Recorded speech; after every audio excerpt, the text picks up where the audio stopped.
he helps us. So like that's a valuable role that he helps others. But if he was to be a negative and a problem and the guy rolling his eyes in the back of film room, or the guy on the Zoom call who's sending chat messages to somebody else going, oh, here we go again.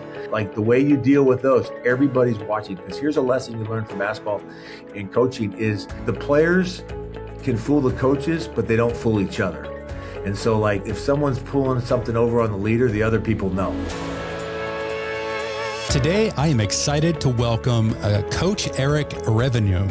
Now, Coach Eric, or I just called him Eric in the interview, but so he's with Stanford University. And I got to tell you right out of the gate, this is not your typical sort of Lean and Six Sigma, conversation podcast. But boy, oh boy, there's so many awesome nuggets and so much wisdom that we can take from what Coach Reveno was talking about in this episode. So we really get into just kind of talking a lot about what makes a good teammate. And so obviously he comes at it from, he has a lot of experience from athletics and college athletics in particular. So we get into that, but we also jump into it's like, well, what does that mean for us in the business world? And obviously there's tons of parallels between the two worlds. Then we got into the whole idea of NIL. And so he explains what that all is if you're not a sports person, or maybe you don't even live in America. So this is big thing where college athletes can get paid. And so we talk a little bit about that, and we talk about like what has that done to college athletics? And again, what lessons can be learned as far as, the way you reward people is the way they behave, that sort of thing. So again, from the business world, I think there's things to learn from. And then kind of towards the end, my favorite part was when I said, okay, imagine you're walking into to a team, whether it's an athletic team or it's in a business and they're struggling. Like, what do you do to sort of turn it around? And so he has a lot of great wisdom to share on that point as well. So really, really good one. Listen to this one all the way through because it was a fantastic episode. So show notes can be found over at gembapodcast.com. This is episode 641. Again, gembapodcast.com. Look for episode 641. Okay, enough from me. Let's get to the show. Eric, welcome to the show. How's it going? Great. Doing great. Thanks for having me. Looking forward to the conversation. Yeah. Where are you calling in from? I am in Palo Alto, California at Stanford University. So, the shades are down for the Zoom. It's not a typical summer day. It's a little bit overcast for us. We're very, you stay in California too long, you get soft. I know. That's what I'm saying. That's a real rough place to live, man. Yeah. I walked into work today and, you can't figure out whether you should wear the light coat or not. And it's a lot of big decisions. Yeah, no, that's great. That's a beautiful part of the country. So yeah. Awesome. All right. Well, Eric, as you know, we like to begin all of our episodes with our guest sharing a quote. So what do you got? I've got culture is not what leaders preach. It's what teammates tolerate, celebrate, and repeat. And I've got it in a list of quotes. I don't know where it, I need to find the attribution, but that's my quote. What's that mean to you? Leaders like to put a cultural thing up on the wall, and they like to, even at Stanford here, we walk down the stairs and you put our values, but it's not necessarily, that's not true. It's what we as the members of the team, how we live every day and what we tolerate. Exactly. 100%. All right. Well, hey, Eric, tell us a little bit about yourself. Tell us about your background and then the work that you do out there at Stanford. So I, born and raised right here in the beautiful part of the country here in Northern California, came here and played basketball at Stanford, and graduated, went overseas, played in Japan, learned a lot of stuff about teamwork and experience there, working with the team there. And then I came back to business school, Stanford Business School, graduated in 95. And then I decided I wanted to be a coach. I met my wife in business school. She thought she was marrying, someone like my classmate who went on to Jeff Skoll, helped start eBay, but instead she married a basketball coach.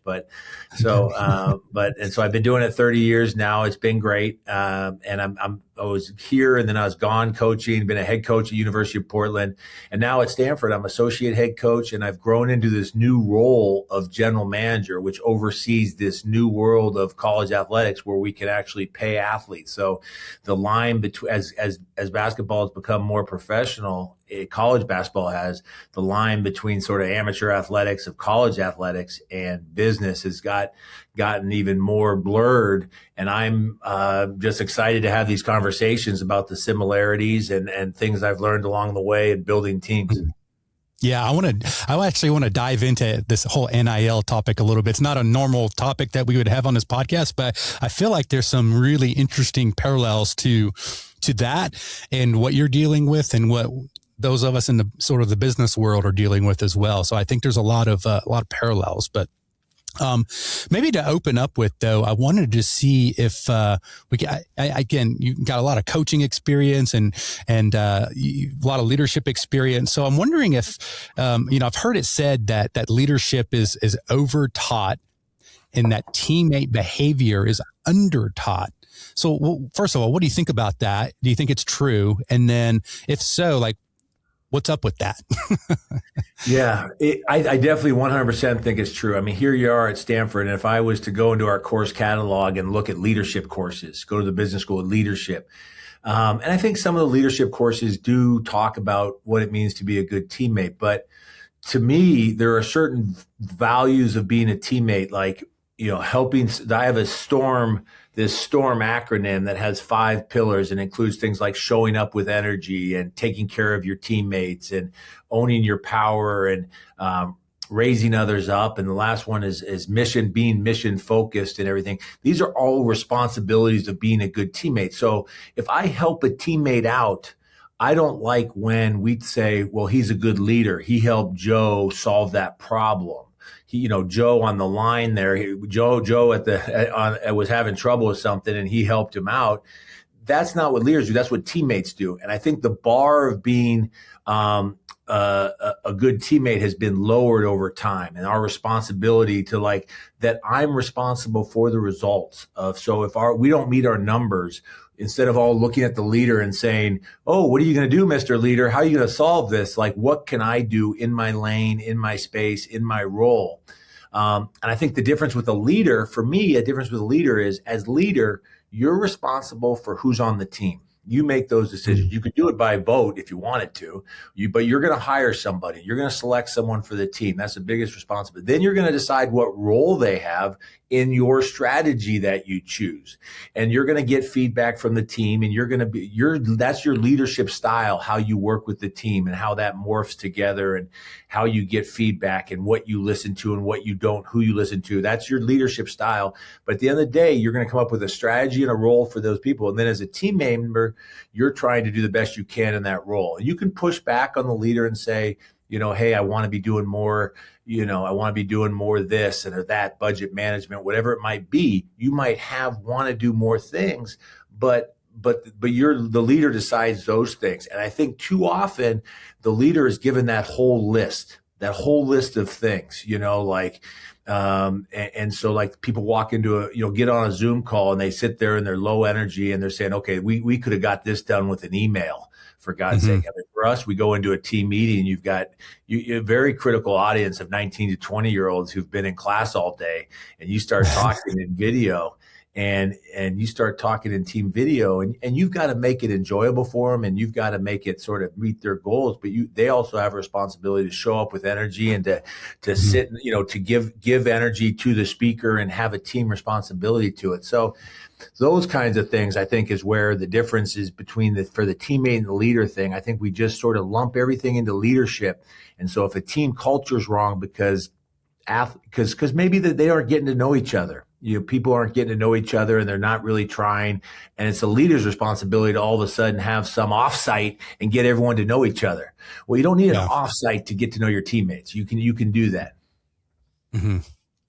Hey, so I got a wild question. It literally just came into my mind. So I know we sort of talked a little ahead of time what we're going to discuss. And so I'm going to throw you a curveball right now, but I just got to thinking about who you are and your role. And so I got to a confession to make to you, and you might want to hang up now when I say this, but so I grew up, I live in Texas now, but I grew up in Ohio.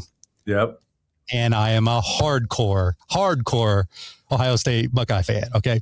And like the Ohio State. Yeah. To the point of, now it's not like this anymore, but there was a time, and I'll even say in my adult life, my wife would be embarrassed for me to even say this, but like I might not have been able to eat on game day until like after halftime and we were ahead by 30, so I am like, I'm all about like college football and just that whole world that we live in. Not everybody in America, but a lot of people, right. In America, and just college sports, basketball, all of it. I'm wondering, like, what is that? Because like, for example, the World Cup's about to start when we're recording this here in early June. But, and I actually got an email from a European colleague, and they were like, hey, what do you think about the World Cup? We were thinking in our newsletter, and full disclosure, my daughter played college soccer, and we played soccer all the way up, but I'm not a big soccer guy, right? I'm just not, right? And I'm like, well, I'll probably watch the World Cup a little bit, but I'm not, but like, what is it about like sports and that sort of thing, like in our culture that enthralls us so much? Like, what do you think that is? Like, even from like a human behavioral perspective? Great question. I'm reading this book now called Belonging, and it talks a little bit about the need to compete and tribes and these things like, and I think it's on to something at a very fundamental level of how we operate as groups, and we're associations with people. I think it's a to use a cliche, it's a safe place. Like you and I, we can become friends over our love of college basketball. And I could text you about, Stanford might play Ohio State in the NCAA tournament, or Ohio State gets a big win, and we can have this bonding thing. It's a topic that people get passionate about, but you're right, it can be visceral, and I think it's good. And there's a study out there, and I'll say, I should share it. It's on my LinkedIn that talks about how good sports are for building community. And so like you look at the New York Knicks now, like there's people out there, like they're watch parties in on the street, and it just sort of pulls people together, and you're cheering alongside of people that you're not having a conversation that can be too divisive. And I think those are, but I think that there's something about that. But the study said that people that are avid sports fans are more likely to have challenging conversations, more likely to give blood, to vote in elections, to volunteer. Like there's something good about sports. And I actually, to be honest, like here at Stanford, I try to make that point on campus that like us being good in sports is good. Like I think the Ohio State, like that's good for the community. You think about pulling people together, and like a lot of the great schools in the Midwest area, and even Texas, in terms of building community. I mean, how much do you want to? You probably don't want to hear much more from Longhorn fans, or it's just like, right. But and I grew up when the San Francisco 49ers were really good, and that brought the area together with Joe Montana and Jerry Rice. You talk about it in school. So I think there is that powerful element of sports. Yeah. So let's dig in now to this whole idea of the NIL. I think it's again, it doesn't necessarily relate directly to most of our audience listening, but indirectly, I think there might be some parallels. So first of all, like, again, maybe explain just for some people might not even live in America and they're listening, like what is NIL? And then how has that sort of changed, college sports, and really in particular, just the whole idea of like a team culture? Cause, like 15 years ago, a team's culture was built one way. And today I got to imagine, although I'm not on as connected as you are, I got to imagine things are a little bit different. Yeah, no, I think you teed that up well because that's the big thing. It's changed. So we used to build teams focused on. We used to work in a space where we could say, "Hey, we're going to help you be the best you can be, and we're going to work to build a championship team, and we're all going to get this together, do this together." And then there were some court cases that changed two real fundamental things. One is they allowed players and athletes to be compensated for their name, image, and likeness. So there's NIL, and so the school now has money that they can pay them. We put players on billboards, and they drive ticket revenue and TV revenue, so we can pay them a certain amount. It's kind of, and then that's kind of capped, and then there's third party NIL, but it's going mainly to football and basketball, and then third party NIL. Which is a local business wants to use an athlete who's famous, they can pay him and compensate him, and they're trying to establish a lot of mechanics around determining market rate, but that's a tricky thing, and we're working through that process now. So we're in this transition. I think we're at version 2.0 of the transition to this thing, and I don't think the final resting place is probably not till version 5.0. And I wish I was smart enough to figure out the best way to get there. I take optimism in this fact that we're moving along this journey of figuring it out on how to have a balance. But the challenge is, and where I think it's relevant, is that now all of a sudden we have a locker room full of guys that are getting paid. Oh, and then another court case said that they can transfer. So let's take a nice rival of Ohio State. Let's go with Indiana and Coach Bobby Knight. Back in the day, he didn't have to worry about players transferring. And he didn't have to, guys, they kind of signed up and that was their deal. And so now we've got players that can transfer. So it's not much different than the job market where that, someone else offers them more money, can pay more opportunities. So the whole Ohio State can say, look, you come here and we're going to be able to offer you more third party NIL than another school, Akron. And, and so that's an opportunity for you. And so then all of a sudden you're having those kinds of conversations. And I think we are constantly now talking about this element of culture and trying to find players that want to be here, that want to get better, that are still about the right things. So like if you're making decisions on hiring and retaining people, like we just lost a player to UConn. And we could have, do you match their offer? Do you do that? Is he about the right things? And he's just trying to get his market rate, which is a very American thing to do and nothing wrong with that, but he deserves more and he brings us that value. Or, are we going to be about that? And so having those conversations, I would say the difference is, we're having those conversations with 18 to 22-year-olds, and being the father of a 20-year-old male, I sometimes am not too sure if their brains are fully developed. The prefrontal cortex thing's not done, man. I'm hoping not. I love the guy. Trust me. Andrew, if you're listening, I love you, buddy, but I'm telling you, I don't think you're done yet. Whereas his wife doesn't, his wife, he's not married. My wife, his mother doesn't quite get it, right? But I'm saying, look, he's our daughter was farther along. Like he's getting there.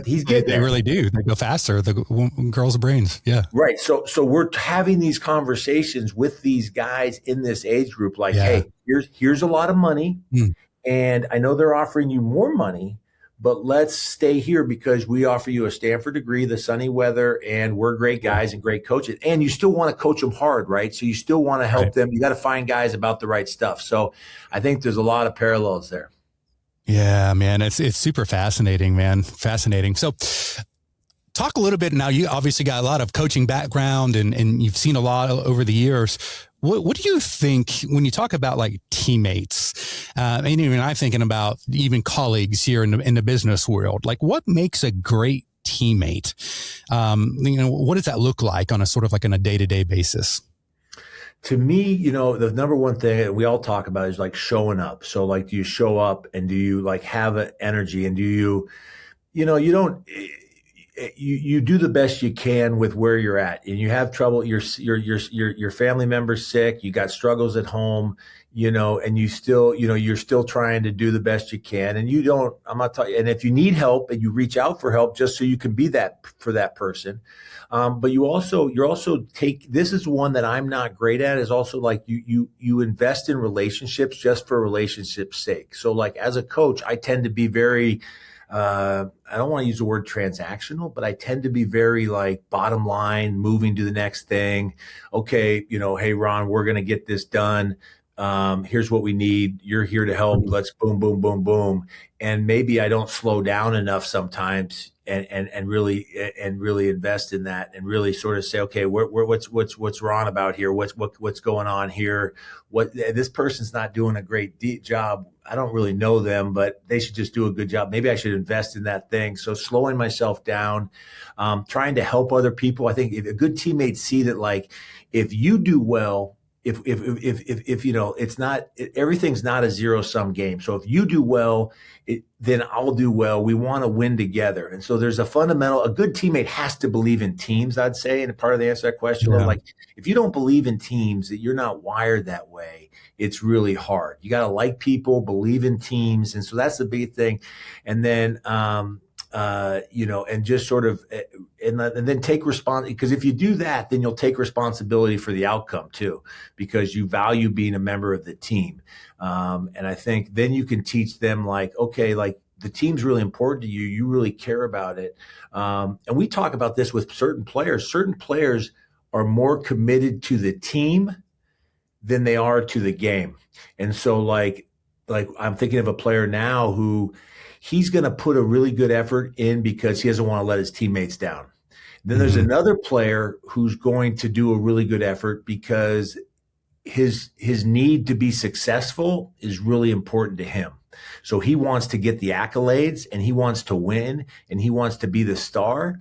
And I think that's okay too, as long as there's enough balance of the team, so the guy who's a hard charger and wants to win the sales award, that's probably okay too, but as long as it doesn't cross a line. And the guy who just wants to be a great teammate, but still if you're the teammate, you got to understand that, like, the guys that are just a good teammate, they got to realize that how they do personally and how they're prepared to do their job is important too. They can't just be worrying about everybody else. So it's interesting. I just watched a little bit of a documentary on Michael Jordan. You've probably seen it. It's been on before. Like, what do you think of a guy like that? Like literally the best basketball player that ever walked the earth, like, in my opinion, right? At least we're not going to argue. At least we're not going to argue about that. That's good. We agree on that. Yeah. But what do you think? What kind of a teammate was he? Like, when you're that good, like literally the best in the world at something. Yes. Ever. And right. Probably well, maybe someday there's some kid will be better, but like what kind of teammate was he, do you think? And like, is it harder for someone like Michael Jordan to be a great teammate? I think, and this is debatable, but I think like great teams aren't for everybody. So the goal with being a great, effective team is not having a culture that accepts everybody. So like the Chicago Bulls, great teams, he was such a force of nature, literally a force of nature, like generational force of nature. Should be studied, like we're talking about him. We're studying him. We're just trying to figure out what made him tick, how he worked. And I think he then drove and impacted that culture of that team, and it was built around him. It's like a Steve Jobs type culture where Steve Jobs' personality, like, in order to be on Steve Jobs' executive team, you had to be built a certain way. And I think to be on Michael Jordan's team, you had to be built some way. And so the answer to the question is, I don't think he was a good teammate for some people. And like my Bobby Knight thing is, I could have played for Bobby Knight when I was a senior, but not when I was a freshman. It would have broke me, so like it wasn't for everybody. Right. So I think that culture, that Jordan culture, was for the right guy. And so then if you're the GM, what was it, Kraus, whatever that was, those characters Yeah. from that time. Yeah, those Bill characters. But Krause or something like yeah, that. Yeah. yeah. But so he had to find guys that could play with Jordan and culturally Yeah. would fit. And then those, like Steve Kerr, and like Steve Kerr stood up to him and had a interesting dynamic. And then Phil Jackson being the type of coach, probably because he could make it all work, with his Zen master. yeah, Yeah. with his bendable style, right? So I think, Yeah. but in big universities and places, what they tend to do is big organizations tend to try to be accepting to everybody, and I think that's really hard. So I think like it's just like, because then all of a sudden you just about you don't have a strong defined culture. Yeah. Like I was up in Portland, living as a head coach at the University of Portland. We had a great relationship with Nike, and that culture there, it was interesting watching people go there, because there was people with Nike swooshes on their get tattoos, and they would get a swoosh tattoo, and you go work for Nike, and there's Adidas campuses up there in Portland too. And Nike was such a strong culture, and you thought it was like the best thing, but then all of a sudden someone would cycle through and be there 18 months and it wasn't for them. It's just too like, I got a tattoo. it was too obsessed. It was too much. Like they're not looking for that environment from their workplace. Like the guy at the Bulls who just wanted to go to practice and shoot and was just trying to make money and move on, like Jordan would break him. And so you had to have the right kind of guys. Yeah. Yeah. I think he's the best teammate ever for the right kind of guys. It's just he wasn't going to bend for anybody. When I think, some of the best companies that I know of are very similar. I mean, it's, each company has a culture, and sometimes you're a fit for that culture and sometimes you're not. Right. My daughter now I mentioned my son, he's 20, my daughter's 24, and talking to her about that, like trying to figure out, I think that's a tough challenge for people, like young people, figuring out what culture they fit in. Like you're still figuring out who you are, and then trying to figure out the flip side of the puzzle. You're a piece in a puzzle, and you're trying to figure out like this culture, and you can go with what just feels good. As we were talking, I thought of Dennis Rodman. I mean, how about like that character? Like Jordan could live with Rodman, because Rodman, when it came to that, like all Jordan cared about was that competitive fire that showed maximum up. Effort and get that rebound. Yeah, you can paint your nails, color your hair, and dress how you want, and get home at 3 a.m. I not come home. I don't care. Just show up and get that rebound. So it's exactly. Yeah, exactly. Hey, so what do you think about? Seems to me, from what I can gather, like thinking about sports, these kids, they're just wildly talented. I mean, just oozing with talent. And so these rosters are super talented. But I don't know, and maybe it is this whole NIL thing or the money thing or whatever it is, but sometimes it seems like they're not as connected as back in the day, but do you agree? And if so, like, what's up with that?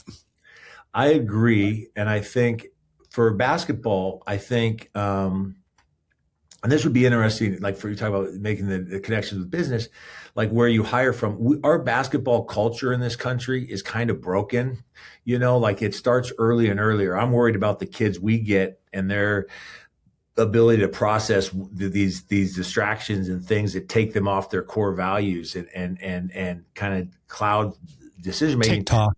Yeah. Well, yeah. No, so exactly. So like all of a sudden now it's in junior high, and all of a sudden they're worried about posting highlights in high school, like junior high. Like if I had been able, to post highlights and stuff in 8th grade, like that's just a distracting thing that I wasn't going to, it just wasn't. So I don't think I'm that much like back in the day. And I think so these outside influences and the way we parent and all this stuff has affected kids. And I think, so when you have that talented team, you still want to make sure you really got to work hard. We used to try to work hard to develop roles for guys that were besides just scoring points, because everyone kind of likes to score points, and that's kind of the thing that your parents and your friends talk about. How'd Johnny's game go? He scored 22 points. They don't say he took 3 charges and some loose balls. Yeah. Well, in the Midwest, they do. You guys are a little bit different. But, back in the day, you did, like that kind of player. But and you talk about regional, like Southern California has always been kind of about athleticism and like it's just sort of regions of basketball as a sport and thing. Mm-hmm. But like trying to reinforce the things about the game that you want become like hypercritical. And I think a leader can do that. But I think, and if you're talking about teammates, like I think like there's teammates that are about, when they're about the right thing, that too can be contagious. When your best player, we had a best player who's going to be a Buka Okori.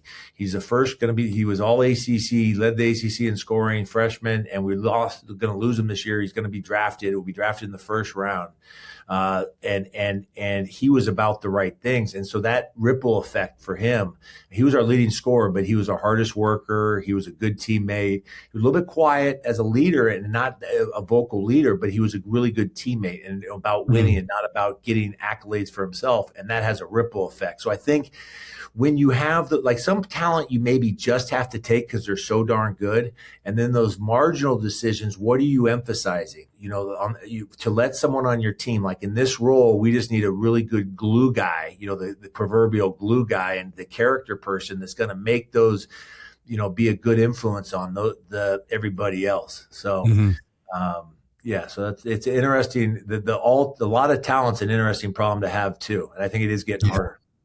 Yeah. So to wrap things up, I'm wondering imagine that you're walking into a group of people. It could be a sports team, athletic team. It could be a business, and they're struggling for whatever reason. Either they're losing a lot of games or business isn't as profitable as they want to be. What would you address first and why? So as a leader, I think assuming that the leader is going to be able to discern a competent strategy. So a leader's got to have a strategy that's going to work.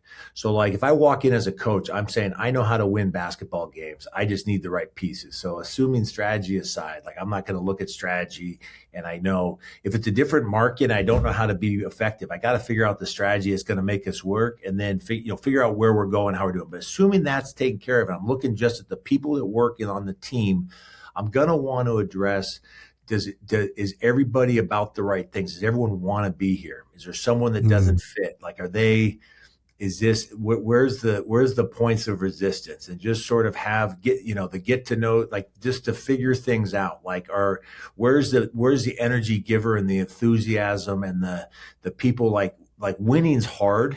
Like being successful in a business or winning basketball games is hard. So who's on board here? Where are the resistance? And if so, why?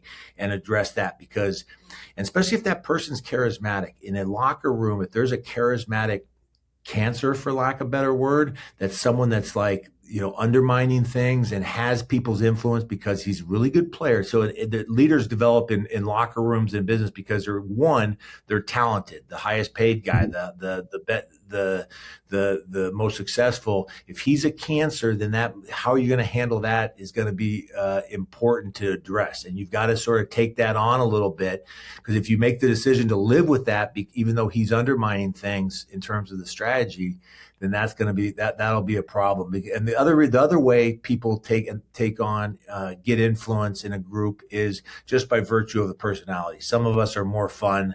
Some of us are, we got a guy in our locker room who's just luckily he's got a really good attitude. He doesn't play a ton, but he's just a good guy. People like him. He's got jokes. He's fun. He works pretty hard. He helps us. And so that's a valuable role that he helps others. But if he was to be a negative and a problem and the guy rolling his eyes in the back of film room, or the guy on the Zoom call who's sending chat messages to somebody else going, oh, here we go again.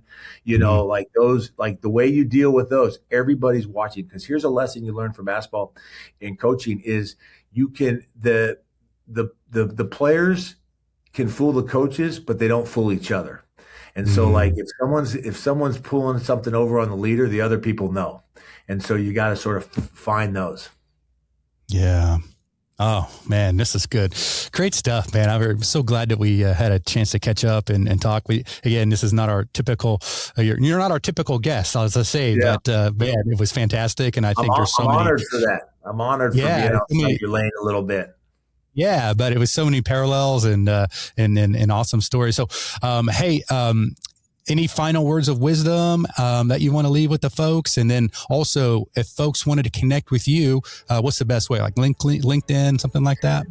Yeah, LinkedIn. I'm trying to get a little Substack going. The Coach Reveno on Substack, and then LinkedIn. Just Eric Reveno on LinkedIn, and trying to build that up and trying to have these conversations because I've just become so passionate about teams, and I think like you say, there's a little bit of momentum toward us questioning our leaders and us being cynical. Us thinking a lot of our problems have to do with our leaders, and we all know leadership's hard and there's issues there, but like we all as team members can have an impact, and I think it changes your future. I think everyone's true agency and true ability to change their future and create the world they want, it lies in their ability to be a great teammate. I don't know a better way to end than that. Fantastic. Yeah. All right, Eric, this has been a lot of fun, man. I appreciate you. All right. Thank you. Nice talking to you. All right. Take care. Thanks for joining us today. We know the path to continuous improvement can be challenging to walk alone. That's why Gemba Academy exists, not just to provide training, but to be your partner in problem solving. Whether you're just taking your first steps or leading a global transformation, our goal is to help you bridge the gap between knowing and doing. Beyond our library of Lean and Six Sigma resources, we're here to coach and guide you through your journey, whether that's through personalized support or joining us for a live training to get that immersive, hands-on experience. To learn more, go to gembaacademy.com.